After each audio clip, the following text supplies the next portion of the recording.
Bipolar disorder, जिसको हम manic depressive साइकोसिस भी कई बार कहा करते थे। बाइपोलर यानी द्विध्रुवीय बीमारी। पोल तो जानते होंगे आप? पोल, नॉर्थ पोल, साउथ पोल, अपर पोल, लोअर पोल। तो इस बाइपोलर डिसऑर्डर के अंदर कई बार हमारी मन की स्थिति दोनों अपोजिट पोल की तरह हो जाती है, यानी मन की स्थिति कई बार बिल्कुल एक दूसरे के विपरीत हो जाती है और वो दोनों ही असंतुलित हैं। संतुलन का मतलब तो होता है कि जब हमारा मन संतुलित है, मन बैलेंस्ड है। किसी भी स्थिति परिस्थिति में हमारा मन असंतुलित होता है और वो अगर एक सीमा में ही असंतुलित होता है तो कोई खास बात नहीं है, वो नॉर्मल है।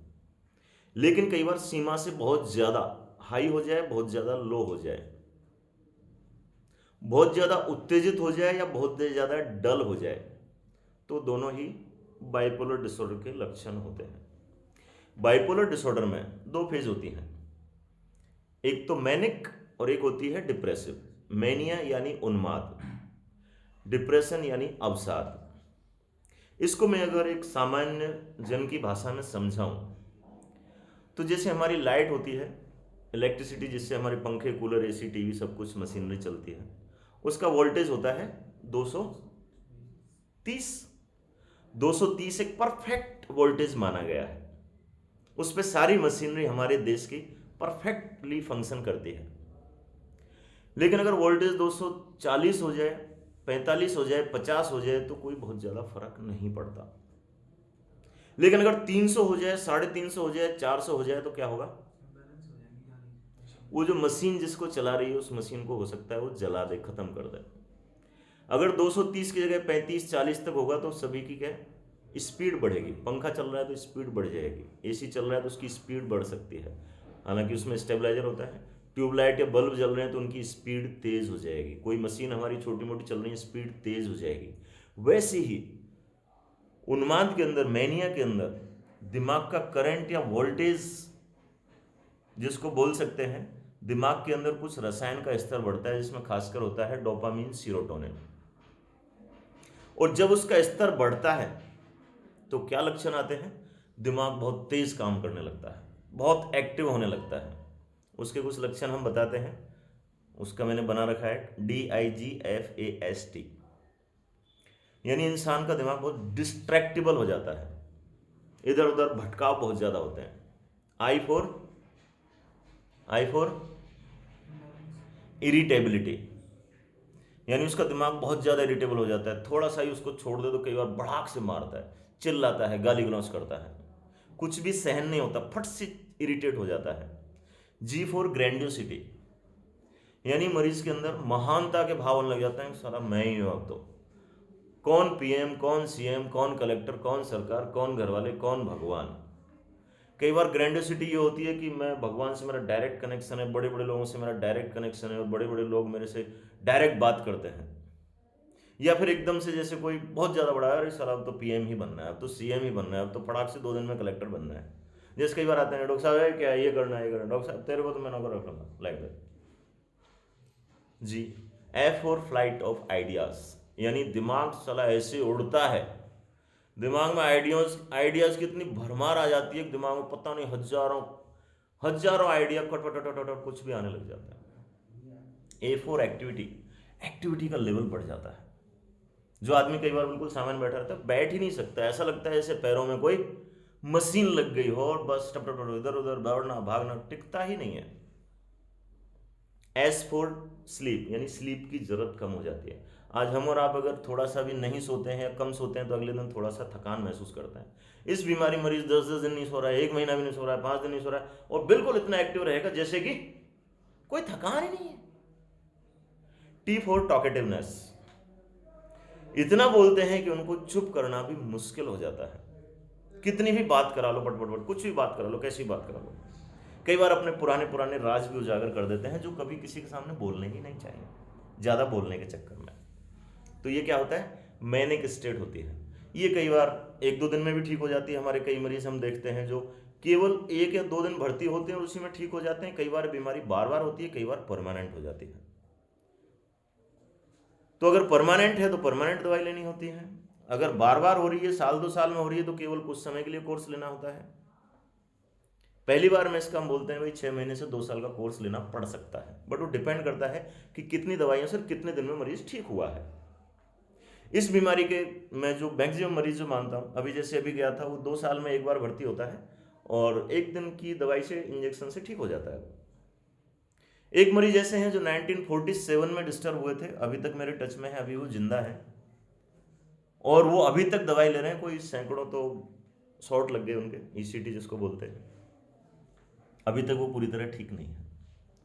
तो किसकी बीमारी कितने दिन तक चलनी है बहुत सारी चीज़ों पर निर्भर करता है, मरीज का खान पान, रहन सहन, सोच विचार, व्यवहार, और उससे भी इंपॉर्टेंट है उसका जीन। कई बार उसका जेनेटिक ही ऐसा होता है कि उसके अंदर वो बहुत ज़्यादा उतार चढ़ाव ज़्यादा आते हैं। कुछ लोगों में इसका जस्ट अपोजिट होता है इन्हीं मरीजों में, यानी जब हाई स्टेज आ गई तो उसके बाद फिर लो स्टेज आती है, यानी लो वोल्टेज। लो वोल्टेज का एक हम बताते हैं SIGECAPS, डिप्रेशन यानी अवसाद की अवस्था। उसमें क्या होता है, लगातार दुखी रहता है आदमी बिना किसी वजह के, सैडनेस। I फॉर इंटरेस्ट, यानी किसी भी चीज़ में उसका इंटरेस्ट नहीं रहता, इंटरेस्ट कम होने लग जाता है। G फॉर गिल्ट, यानी हीनता का शिकार होने लगता है, हीन भावना आने लगती है। E फॉर एनर्जी, एनर्जी की कमी होने लगती है, थकान, सुस्ती बिना किसी वजह के। शरीर में कोई जांच करा लो, कुछ भी करा लो, सब कुछ नॉर्मल है, लेकिन फिर भी शरीर में दम नहीं है, ताकत नहीं है, ऊर्जा नहीं है, कॉन्फिडेंस नहीं है, ना घूमने का, ना फिरने का, ना काम करने का, किसी चीज़ का मन नहीं करता। सी फॉर कंसंट्रेशन, दिमाग काम नहीं करता, दिमाग सब घोटा हो गया, दिमाग पहले इतना तेज चलता था, सारा दिमाग में कुछ विचार ही नहीं आते, कुछ काम ही नहीं करता। ए फॉर एपेटाइट, भूख, या तो कई बार बिल्कुल ही, अधिकांश तो कम हो जाती है, कईयों की कई बार 1-2% में भूख ज़्यादा भी होने लग जाती है, आदमी कुछ नहीं करे क्या, ऐसा लग खा ही लेते हैं चलो। P for psychomotor retardation, means उनकी साइकी यानी उसकी सोचने की, समझने की, दिमाग लगाने की क्षमता है वो वीक हो जाती है। मोटर एक्टिविटी, जो भी बताया, शारीरिक जो गतिविधि हैं वो भी वीक हो जाती है। एस फॉर स्लीप, यानी नींद अधिकांश की कम हो जाती है। कुछ लोग कई बार पड़े रहते हैं लेकिन नींद गहरी अच्छी नहीं आती है। तो ये अवस्था होती है डिप्रेशन की। तो कई बार इसमें पूरा साइकिल चलता ही रहता है, कभी मैनिया हो गया, कभी डिप्रेशन हो गया, कभी मैनिया हो गया, कभी डिप्रेशन हो गया। तो इसलिए इसको बोलते हैं बाइपोलर डिसऑर्डर। कुछ लोगों में केवल मैनिया का एपिसोड आता है, फिर नॉर्मल हो जाता है, फिर मैनिया का एपिसोड आता है, फिर नॉर्मल हो जाता है, फिर मैनिया आता है, नॉर्मल हो जाता है। कुछ लोग ये होते हैं साहब, मैनिया आ गया उसके बाद डिप्रेशन आना ही है, फिर डिप्रेशन चलेगा कुछ समय, फिर मैनिया चलेगा, फिर डिप्रेशन चलेगा, फिर मैनिया चलेगा। दिन के लगातार ये ऊपर नीचे की स्टेज चलती रहती है। इनमें कई बार मरीज सुसाइड भी कर लेता है, क्योंकि कई बार जब दिमाग हाई वोल्टेज में, हाई स्टेज में होता है, मैनिक स्टेट में होता है, तो कई बार ऐसे काम कर देता है, ऐसी बातें बोल देता है कि उसके बाद वो डिप्रेशन में आके, गिल्ट में आके कई बार वो सुसाइड तक कर लेता है। कई बार नशे की वजह से भी ये बीमारी बढ़ती है, जैसे चरस, गांजा, भांग, शराब की वजह से कई बार लोगों में बीमारी बढ़ते हुए देखी गई है। तो इसका प्रॉपर इलाज है, इसका दो तीन तरह की दवाई होती हैं इसमें। एक तो होती है मूड स्टेबलाइजर, जैसे हम एसी में लगाते हैं स्टेबलाइजर, फ्रिज में लगाते थे पहले, टीवी में भी पहले लगाया करते थे हमारे ज़माने में। स्टेबलाइजर क्या है, वोल्टेज को सेट रखता है, आप भले ही कितना रहा है लेकिन उसको सेट रखता है।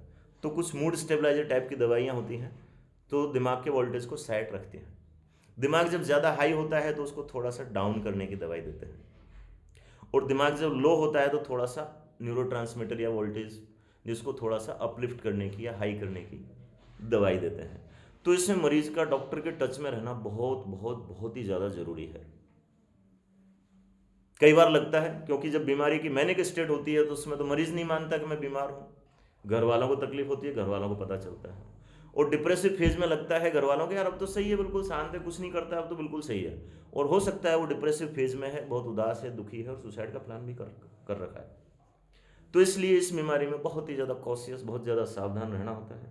मैनिक स्टेट में मरीज को लाना पड़ता है, डिप्रेशन में मरीज अधिकांश खुद भी आ जाता है।